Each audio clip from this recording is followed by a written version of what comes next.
Appalachian State University, and we came all the way down the mountain today to play for you guys. We've been doing this forever, and you guys are always the best audience we get to play for. The first song we did is a tune called Birthday Party, and it is a soca or calypso, which is from the country of Trinidad, where these instruments come from.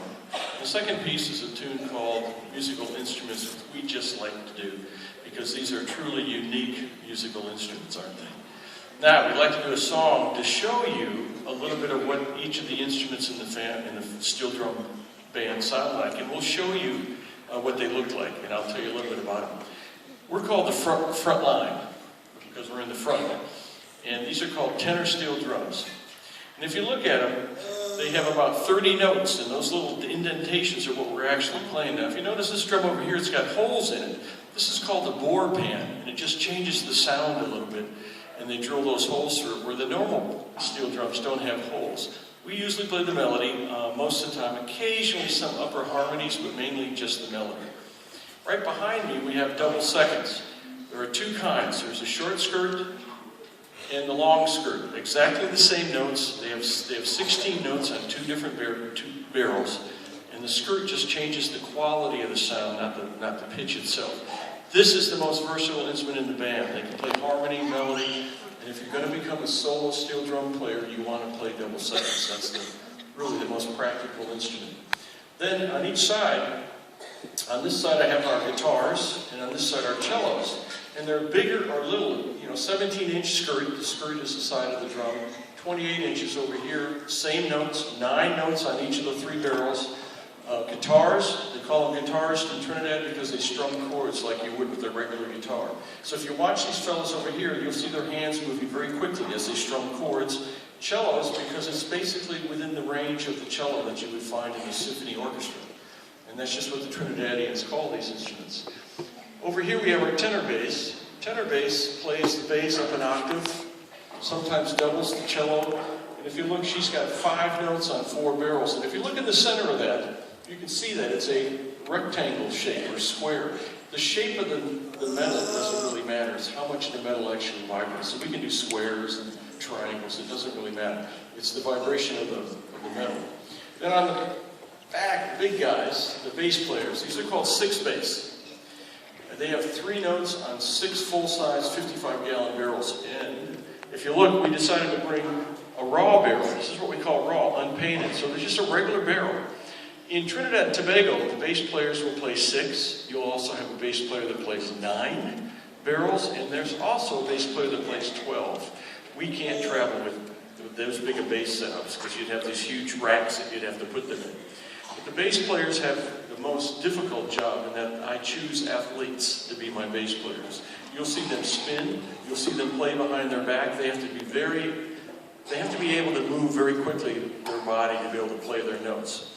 And then the last section of the band, which is the most important band, is the engine room.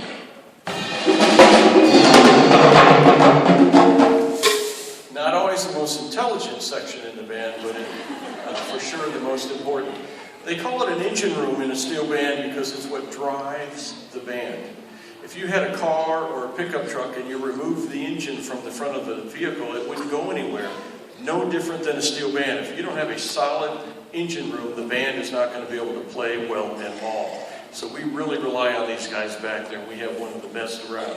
We're going to play a song called Mary Ann. That's kind of a song you may hear on a cruise ship or down in the Caribbean. And it's going to start out with the cellos and guitars playing the melody, and then the double seconds come in playing the melody, and then finally the tenors play the melody. So you'll see the pitch start low and then come higher and higher as we get through this tune. So here's Mary Ann.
good, isn't it? That's a song called Saber Dance by a very well-known composer named Cacciatorian. Can you all say Cacciatorian? Oh, very good. Very well-known composer. We needed to play some classical music for you, so we thought we'd do that. Now I have one question for you. If any of you, and I know the answer is probably going to be no, but have any of you ever seen a Walt Disney movie? Have any of you ever seen Moulage? Yeah. About Beauty and the Beast? Well, we don't do music from any of those movies. Yeah. But we're going to do music from two other Walt Disney movies.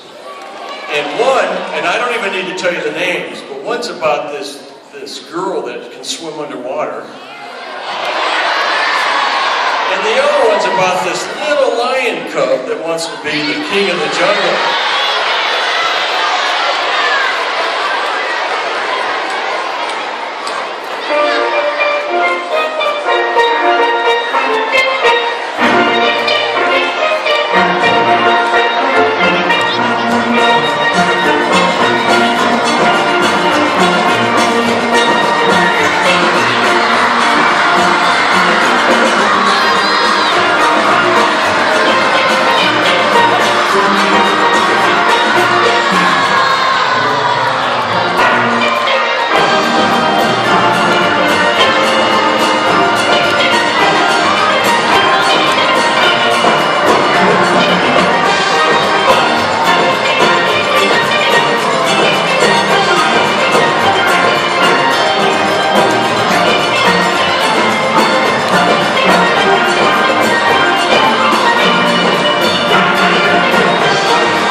guys recognize those songs, yeah? What's more important to me is that you really felt, when you saw those bubbles, you thought you were underwater, right? And we were successful. And when you saw that, this was the drum you saw played over here was an African djembe from West Africa, so that's very authentic, so you got to see that. Now, we like to, when we come out to these school concerts, we like to give you a history of the steel drum and the steel band. But we don't like to do it by me talking, we like to do it by playing music. But I need to tell you a couple things you're going to see, and then you'll kind of understand what we're doing.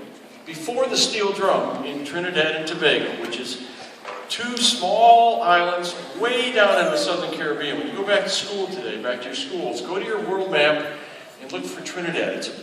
Look how it's like a funny looking boot. And then next to it's a small island named Tobago. It's the same country. They're off about 7 miles off the coast of Venezuela. Southernmost Caribbean island. Not many people go there because they don't have beautiful beaches. It's kind of rustic and mountainous. But this is where the steel drum came from. The only place it came from. What you're going to hear now is bamboo tambus, which preceded the steel drum. Before they had steel drums, they had a lot of bamboo forests. They would cut down the trees. They would ream out the inside and stomp these on the ground and hit them with sticks. And they're called stomping tubes or bamboo tambus. And they would have bands of 50 players playing these tubes. All different lengths mean different pitches. They would march down the streets during Carnival Festival, which is a big celebration every year before Easter, with these bamboo tambus. And it was always the slavery people, the lower class people of Trinidad and Tobago that did this, not the British and the aristocrat people. Well, these would break. They're made of wood. Ours are made of plastic. These are from Lowe's Hardware, believe it or not. But we don't have bamboo in Boone, up in the mountains. They would break, and so one day, one of the players did not want to stop hitting his rhythm. So he grabbed whatever he could, and there was a trash can on the side of the road. He picked up that trash can and started banging on the trash can, doing the same rhythms he did on bamboo tambu. Well, metal doesn't break. When he got home, his wife was very upset. "You ruined our trash can. What am I going to do?" So he got out a hammer and started pounding out the dents, and lo and behold, he was able to play "Mary Had a Little Lamb" on a trash can, purely by accident. The man's name was Free Simon. After that, it's history. Mr. Ellie Manette, dear friend of mine, still living, believe it or not, he's like 88. He invented what you see on this stage. He built most of these drums that we play on this stage. We have the real McCoys. And from these instruments, from the bamboo tambu, they went to raw steel. You're going to see paint cans and biscuit tins. Anything we could hit with metal, brake drums from cars. And then it's going to go into a ping pong band, which are these. This is a replication of the very first steel drum that used a barrel.